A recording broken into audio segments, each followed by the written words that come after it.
Hello guys, आज हम लोग पढ़ेंगे इंजीनियरिंग मैकेनिक्स, जो कि इंजीनियरिंग स्टूडेंट्स के लिए बहुत ही ज़्यादा इम्पोर्टेंट सब्जेक्ट है ना। तो आइए हम लोग जानते हैं इंजीनियरिंग मैकेनिक्स में सबसे पहले इंट्रोडक्शन के बारे में कि इंजीनियरिंग मैकेनिक्स में जो भी इम्पोर्टेंट टर्म है उसके बारे में जिसका ज़्यादा यूज होगा। तो सबसे पहले जानेंगे रिजिड बॉडी के बारे में। तो रिजिड बॉडी क्या होता है कि all the body is one in which all the particles remain at fixed distance from each other irrespective of the forces that act on the body।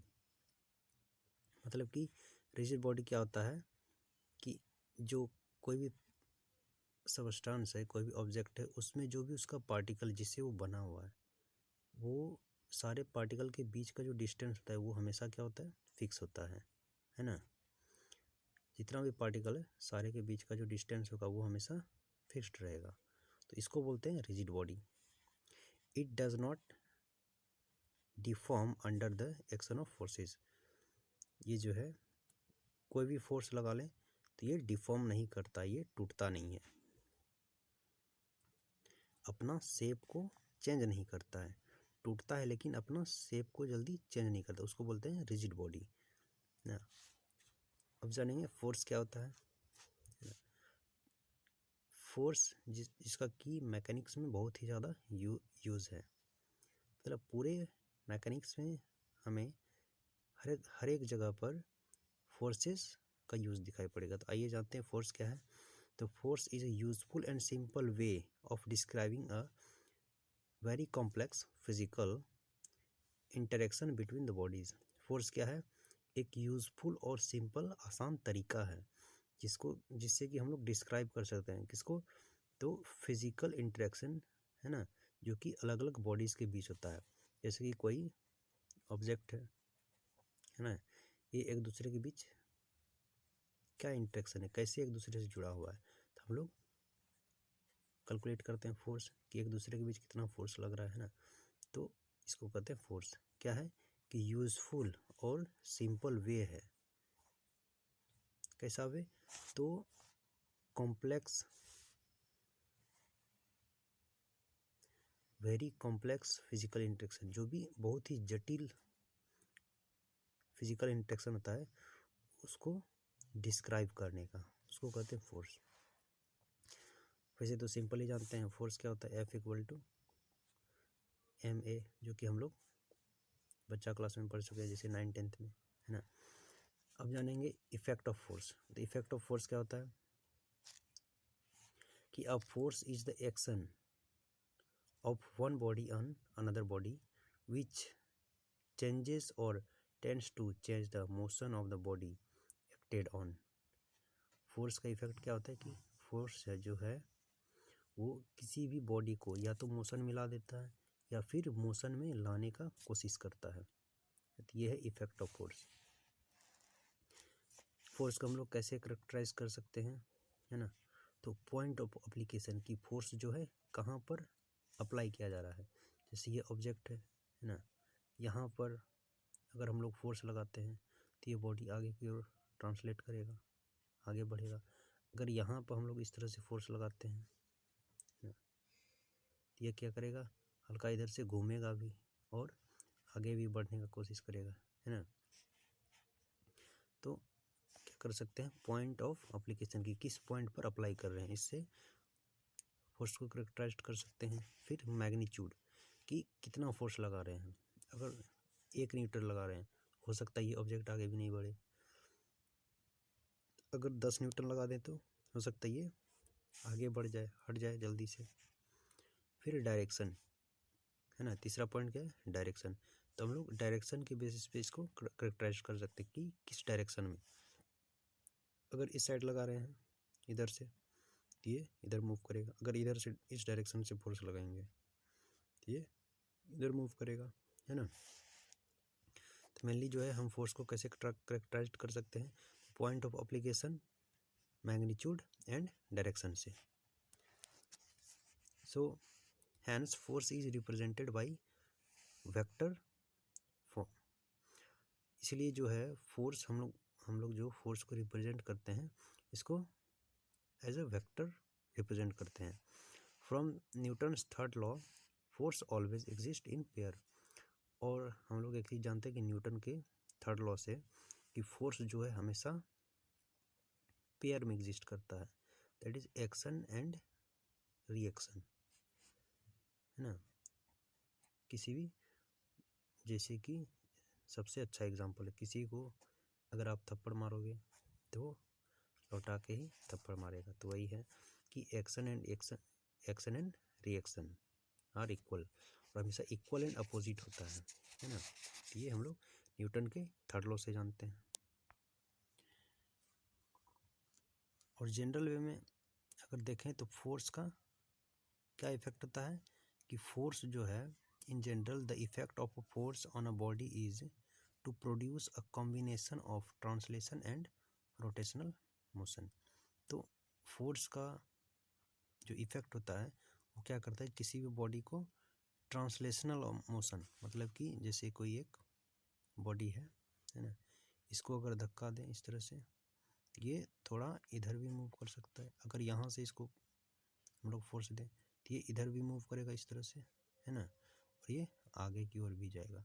तो ये रोटेशनल और ट्रांसलेशनल दोनों मोशन प्रोड्यूस करता है। अब देखेंगे यूनिट ऑफ फोर्स। तो unit of force क्या होता है, न्यूटन, जो कि एन से रिप्रेजेंट करते हैं, है ना। एक न्यूटन को कैसे डिफाइन कर सकते हैं, तो a newton is defined as that force which gives an acceleration of 1 metre पर second square to a mass of 1 kg। 1 newton को कैसे हम लोग डिफाइन कर सकते हैं कि 1 मीटर पर सेकेंड स्क्वायर एक्सेलरेशन हो और मास कितना हो बॉडी का, 1 kg हो। 1 kg इंटू 1 मीटर पर सेकेंड स्क्वायर, ये हो जाएगा हमारा 1 kg मीटर पर सेकेंड स्क्वायर। ये जो है हमारा 1 न्यूटन है, इसको डिफाइन करते हैं। अब हम लोग देखेंगे प्रिंसिपल ऑफ ट्रांसमिसिबिलिटी। तो प्रिंसिपल ऑफ ट्रांसमिसिबिलिटी क्या होता है,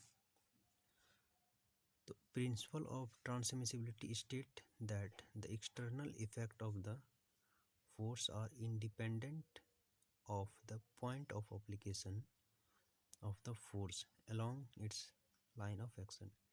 जो प्रिंसिपल ऑफ ट्रांसमिसिबिलिटी क्या कहता है कि जो भी एक्सटर्नल फोर्स है वो इंडिपेंडेंट होता है, मतलब स्वतंत्र होता है किसके, तो पॉइंट ऑफ एप्लीकेशन के। हम इस फोर्स को अगर वो लाइन ऑफ एक्शन के अलोंग हो, ये हो गया लाइन ऑफ एक्शन, है ना। अब ये फोर्स यहाँ लग रहा है तो हम इसको यहाँ भी दिखा सकते हैं, है ना। तो इस पॉइंट पे लग रहा था लेकिन हम लोग इस पॉइंट पे इसको शो कर सकते हैं, इफेक्ट सेम होगा। ये हमारा प्रिंसिपल ऑफ ट्रांसमिसिबिलिटी कहता है कि लाइन ऑफ एक्शन के अलोंग हम लोग किसी भी पॉइंट पर फोर्स को लगा सकते हैं। जैसे इसको यहाँ से क्या कर रहे हैं, पुश कर रहे हैं, लेकिन इसी ऑब्जेक्ट को अगर यहाँ से हम लोग फोर्स लगाएंगे तो क्या करेंगे, पुल करेंगे, लेकिन लाइन ऑफ एक्शन सेम है तो इफेक्ट सेम प्रोड्यूस होगा। तो only the external effect on the body remain unchanged. Body पर जो एक्सटर्नल इफेक्ट है वो अनचेंज्ड रहता है ना। The internal effect however may vary greatly as the force is moved along its line of action. लेकिन जो इंटरनल इफेक्ट है वो चेंज हो सकता है,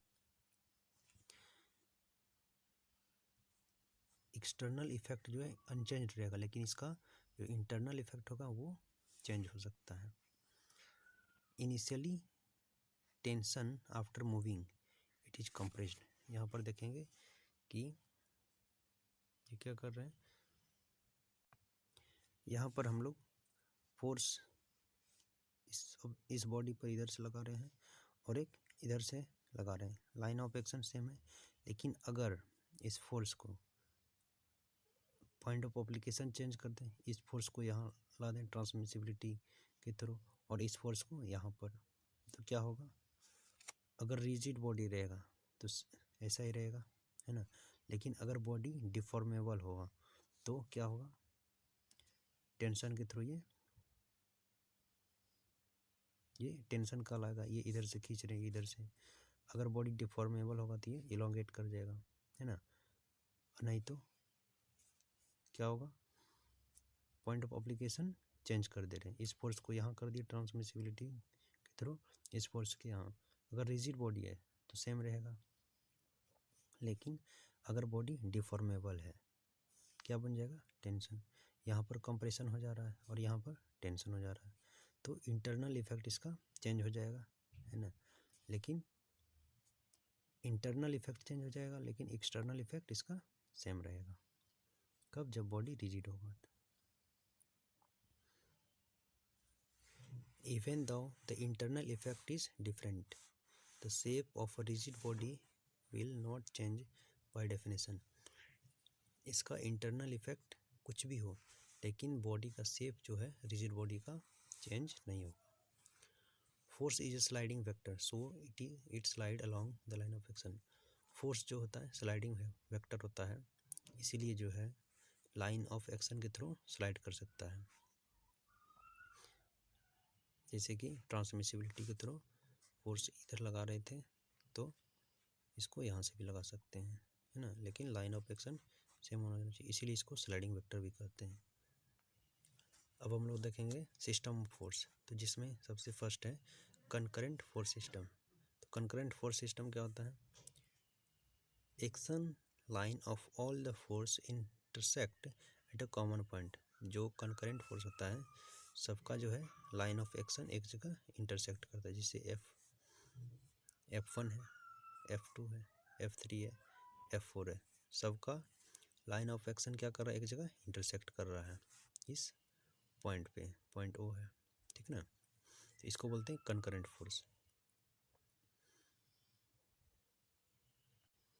अब है कोप्लेनर फोर्स, जैसे कि नाम से ही पता चल रहा है कोप्लेनर मतलब कि जो भी फोर्स है सारे एक ही प्लेन में एक्ट कर रहा है। जैसे कि यहाँ पर अगर हम लोग फोर्स को दिखा रहे हैं तो ये XY प्लेन में दिखा रहे हैं, ये X एक्सिस, ये Y एक्सिस, तो जो भी फोर्स एक्ट करेगा ये एक ही प्लेन में है, ठीक है ना। इसको बोलते हैं क्या, कोप्लेनर। अब नॉन कंकरेंट फोर्स, तो नॉन कंकरेंट फोर्स क्या होता है कि जितना भी फोर्स एक्ट करेगा सबका लाइन ऑफ एक्शन अलग अलग होगा। जैसे कि ये फोर्स लगा दी इधर से, है ना, ये फोर्स इधर से लगा दिए, ये फोर्स इधर से, तो ये तीनों फोर्स अलग अलग, ये इधर जाएगा ये इधर जाएगा, एक जगह एक्ट नहीं कर रहा, इसको बोलेंगे नॉन कंकरेंट फोर्स।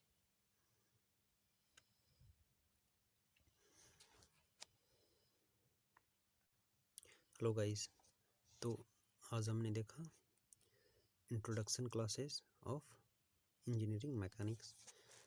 एक एक्सेप्शन है कि only rotation and only translation is an exceptional case. जो फोर्स प्रोड्यूस करता है सिर्फ रोटेशन और सिर्फ या तो सिर्फ ट्रांसलेशनल मोशन किसी भी ऑब्जेक्ट में, तो वो एक्सेप्शनल केस होता है, ठीक है ना। कोई भी ऑब्जेक्ट, है ना, अगर ये सिर्फ ट्रांसलेट कर रहा है या फिर ये सिर्फ रोटेट कर रहा है ना, तो ये इसका फोर्स का एक्सेप्शनल केस होता है। So thank you guys. अगर आपको वीडियो अच्छा लगा हो तो लाइक, सब्सक्राइब और शेयर ज़रूर करें। Thank you.